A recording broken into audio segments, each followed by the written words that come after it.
சொந்தங்கள் அனைவருக்கும் அன்பார்ந்த வணக்கம். நாம் பார்க்க போகிற பதிவு இன்னைக்கு வெள்ளிக்கிழமை நான் கந்த சஷ்டி விரதம் 48வது நாளில் இன்னைக்கு 10வது நாள்.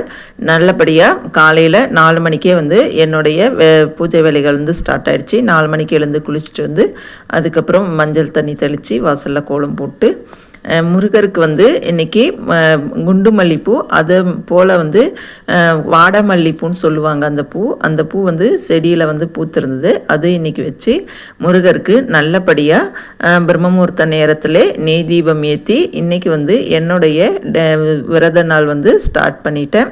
இதே போல் ஒவ்வொரு நாளும் எந்த ஒரு தடங்களும் இல்லாமல் விரதம் கடைப்பிடிக்கணும் அப்படின்னு சொல்லிட்டு மனசார முருகர்கிட்ட வேண்டிக்கிட்டேன். இன்றைக்கி கல்கண்டு தான் வச்சுருக்கிறேன் பிரசாதமாக. பூஜையெல்லாம் முடிச்சுட்டு அதுக்கப்புறம் வேல்மாறல் கந்த சஷ்டி ஒரு முறை படிச்சுட்டு அதுக்கப்புறமா என்னுடைய ரொட்டீன் வேலையை ஸ்டார்ட் பண்ணிட்டேன்.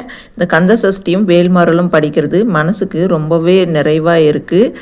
நமக்கு எவ்வளோ பிரச்சனை இருந்தாலும் இது ஒரு முறை படிக்கும்போது மனசே லேசான மாதிரி இருக்குது. என்னவோ நமக்கு இருக்கக்கூடிய பிரச்சனையெல்லாம் தீர்ந்துட்ட மாதிரி ரொம்பவே சந்தோஷமாக இருக்குது. வீடியோ பார்க்குறவங்க யார் கந்த சஷ்டி விரதம் இருக்கிறீங்கன்னு மறக்காமல் கமெண்ட்ஸில் சொல்லுங்கள். உங்களுடைய வேண்டுதலும் நிறைவேறணும்னு சொல்லிட்டு நானும் மனசார முருகர்கிட்ட வேண்டிக்கிறேன். தேங்க்யூ ஃபார் வாட்சிங். நன்றி.